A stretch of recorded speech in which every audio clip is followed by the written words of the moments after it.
Hello, this is Nancy. Welcome to my channel where it is never too late to grow. This is week 3 of my 90-day challenge where I am working on improving my finances, becoming more authentic, and complete home reorganization. So let's get into it. All right, so this week for finances, I'm going to go over 2 more categories: home decor and home and maintenance. So for home decor, I spent $3,045 so far in 2025. $2,000 of that was for antiques and vintage things for my home. So, and then I also spent $300 on wallpaper because I had a very small wallpaper project that I did back in January of this year. And I installed it myself. So that was really just for the cost of the wallpaper. So that's home decor. And then home and garden, which is, it's actually like home maintenance, but it's like home improvements, repairs, maintenance for my home and the lot that I live on. So far in 2025, I spent almost $12,000 on home and garden. And that is because, the reason it's so high is because I had to spend $6,400 on tree removal because where I live, on the lot that I live on, is extremely wooded, and you have to take care of the trees. If you don't take care of them, they could fall over, and then it would be terrible. But yeah, so I had to remove $6,400 worth of trees, and which was a lot. Then I also had to install a new fence in part of the property because my old fence, my dog kept getting out, and it happened several times, and it terrified me every time he got out because I was afraid I wouldn't get him back. And so we built a new fence along the back side of my property. And then after we built the new fence, it kind of uncovered an area that was fenced out before. Now it's like that area is now within the fence. So I had to do a bunch of landscaping, not a bunch of landscaping. I just put in enough plants to make it look less bad. It still looks bad. But there's more work to do. I will have to definitely spend more money on landscaping, but I did put in some plants and pine straw. But anyway, the fence was about $3,000. And then I think I spent about $1,000 on plants and pine straw. And then I spent $1,400 on pool and home upkeep. So like pool supplies and all that stuff.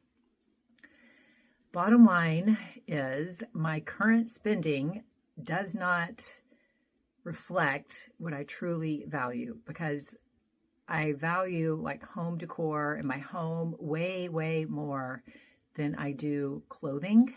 I rarely ever have regrets on anything I have bought for my home. I have things that I've had since I was in my 20s because I've always collected antiques. I've always loved antiques. I just rearrange and use them in different ways. I hardly ever get rid of any kind of antique. But I have had many, many regrets over clothes that I have bought. In fact, it's guaranteed I will regret clothing that I buy. Not everything, but a lot of things, like we talked about last week. I'm on a clothing diet for the rest of the year. I'm not buying any clothing item for the rest of this year. That's my finance update for this week. As far as authenticity, I did have to miss my alpha meeting last week because I was extremely sick.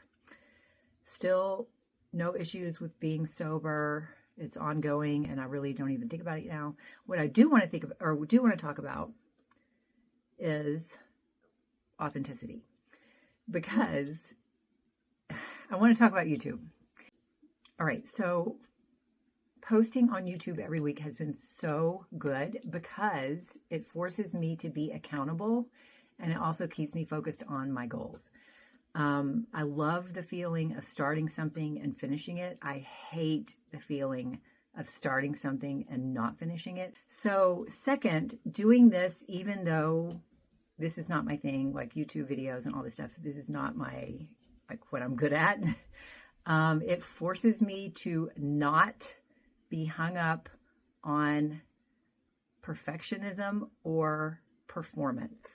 So the third thing is being on YouTube and doing all this stuff, even if nobody sees it, has given me the opportunity to be more vulnerable, to be real, and to practice failing, which is like so important. And I've always avoided failing. So that means sometimes like not doing things because I knew I wasn't going to be able to do it or I wouldn't do it well. That's like really, really bad. I know so many smart people that haven't really done anything because they're too afraid to fail. And I was one of those people. And I've heard people say this, like I've heard like very successful people say that growing up, their family stressed trying something and failing rather than being successful at something. They were taught that it's better to try and fail than not try at all, which I think is wonderful. I think it's much, much better than being taught, don't do it, you might fail. Like that is really bad and not the way to go. And that's not the message I want to give to anyone else. Just try it, do the best you can do without going crazy. And if it fails, it fails. It's not that big of a deal. Nobody really, really cares. And besides, hardly anybody sees these videos. So that's actually another good thing. I ended up not doing any home reorganization because the next project I'm going to do is the attic. And that's a humongous project. And so anyway, what I'm going to do is starting today is take out like a couple of boxes, go through those boxes, consolidate, get rid of things and all that stuff. And then hopefully by next week, I'll be done with one of my attics. So we'll see. It might take more than just a week. It depends. We'll see. Anyway, that's all I have for this week.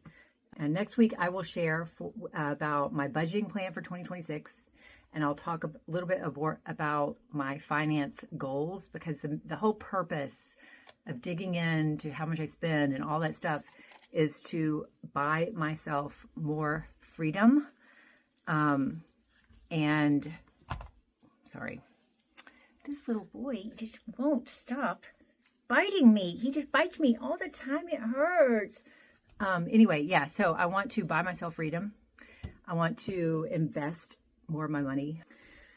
So anyway, we will talk next time. Bye.